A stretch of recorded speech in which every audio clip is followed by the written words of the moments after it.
प्रधानमंत्री जी ने जो मंत्रिमंडल का विस्तार किया है वो राजनीतिक अंत्योदय किया है। भारतीय जनता पार्टी की नींव में अंत्योदय है, दीनदयाल जी का मानव एकात्मवाद और अंत्योदय।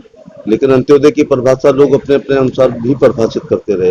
अंतिम व्यक्ति के चेहरे पे मुस्कान होनी चाहिए, अंतिम पायदान पर खड़े हुए व्यक्ति को राष्ट्रीय मुख्यधारा में आना चाहिए। लेकिन प्रधानमंत्री जी ने कई ऐसी जाति के लोग जिनका आजादी के बाद केंद्र के मंत्रिमंडल में नहीं थे, उनको भी शास्त्री भवन, रेल भवन, रक्षा भवन, नॉर्थ ब्लॉक, साउथ ब्लॉक पहुंचाने का काम किया है। तो ये उनका आभार भी हम लोग प्रकट कर रहे हैं और पार्टी भी कर रही है और समाज के लोग भी। जैसे मैं स्वयं उत्तर भारत में पहला आजादी के बाद 17वीं लोकसभा में जाकर के मिनिस्टर बना हूँ।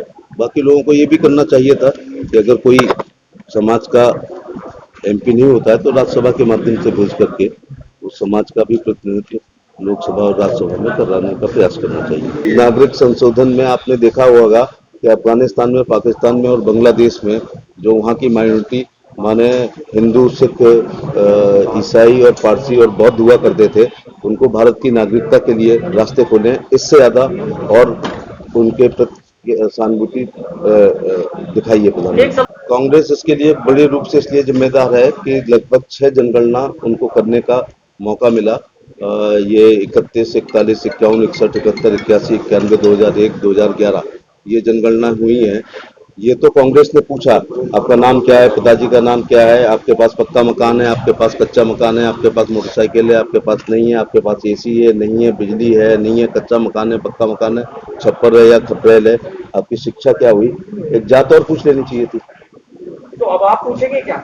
एक और पूछ लेना चाहिए था, कभी कभी उनको भी घेर लिया करो। तो अभी आपका मौका है। उन्होंने बहिष्कार की बात कही है, ओबीसी के लोग बहिष्कार करेंगे इसका कि अगर जातिगत जनगणना नहीं हुई, इस तरीके का आंदोलन चल रहा है। ओबीसी को बहुत अच्छी तरह पता है कि जो 70 साल में काम नहीं हुआ। मैं इस बात को बताना चाहूंगा कि एससी की स्टैंडिंग कमेटी है। आप पत्रकार हैं, आप समझ सकते हैं स्टैंडिंग कमेटी पार्लियामेंट कितनी इंपॉर्टेंट होती है। जब कोई बड़ा इशू होता है तो कमेटी को रेफर हो जाता है।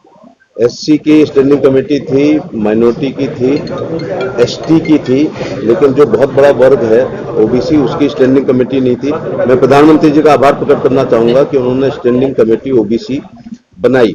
दूसरा बैकवर्ड कमीशन था, वो दंतहीन और शक्तिहीन था क्योंकि उसको कॉन्स्टिट्यूशनल स्टेटस नहीं मिला था।